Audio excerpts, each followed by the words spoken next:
Sometimes you need to take an existing block and modify it into a new block. Now, the explode command can help. Let's open up the annotation example file again. Now, the explode command explodes a compound object when you want to modify its components separately. That means it breaks down the object like a block into its basic objects. You can also use it to explode a polyline to break that polyline up into its regular lines and arcs. You can also explode multi-line text, making each line of that text single-line text. Go to Model Space. Once you explode something, the objects can be edited now outside of the block, leaving the other block instances in the file alone and unchanged. Other objects that can be exploded include dimensions, polylines, regions, etc.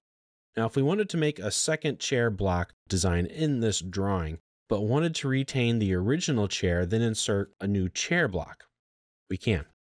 I'm going to use the insert command. I'm going to look for our chair. Found it in our list, click OK. Then I'm going to insert it here. Now I'm going to explode this. You can just type in the command, explode, or type in the letter X for explode, or you can go up to the Home tab on the ribbon, go to the Modify panel, and here's the Explode button. Now select your object, press Enter, and that object is no longer a block, but it is the individual parts. Now, unfortunately, these parts can't be put back into the block. If I want the chair back, I'm going to have to either just undo this, and as you can see, my chair is back, or I'm going to have to erase it and reinsert my chair block. So be careful. There are only a few times when you really want to explode a block. That's when you no longer want the line work to function as a block, or when you want to use the block as a base for maybe a new block. So let's make a new chair design.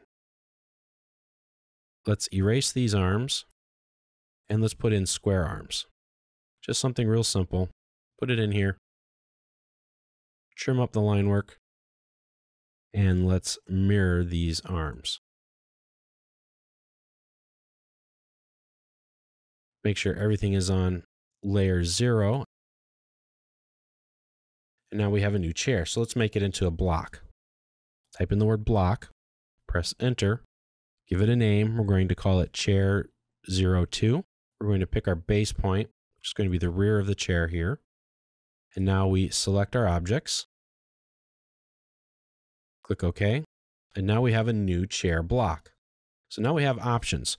When we go to insert a chair, we have chair, or we have Chair 02. And that's our new chair block. So that's one reason and one good use for the explode command. Well, let's open up another file.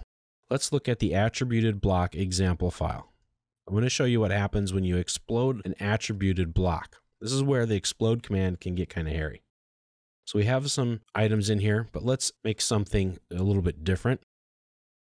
I'm just filling in some information so that it won't look exactly the same. Okay, now that we have this, I'm going to show you what happens when you explode an attributed block. Go to the explode command, select it, and press Enter. Wait a minute, where'd all my text go? You see, that's what happens.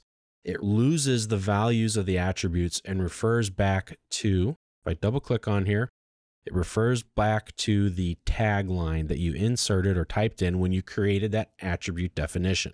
So remember that. And the only way to change this text now is to edit this here. Now notice something, I put spaces in there. A tag cannot contain spaces, so keep that in mind. Be careful when you explode a block, especially an attributed block. You could lose important data. Let's undo this. I'm going to copy this block just so that we can see the original. I'm going to copy it one more time. I'm going to leave this one the way it is. I'm going to explode the bottom block. But what happens if you need to explode this title block, but you want to retain all of that information that's in there? Well, you're in luck. You can use the burst command. Type in the word burst, press Enter, and then select the block. Press Enter again, and look, it looks the same. My drawing is great. It doesn't look like this. When I double click on this, it's actually single line text. So the burst command is extremely similar to the explode command, only that it will retain the text values that you put into your attributed blocks and will convert it to regular single line text. You use the explode command to get the basic elements of a block, but you use the burst command to get its data.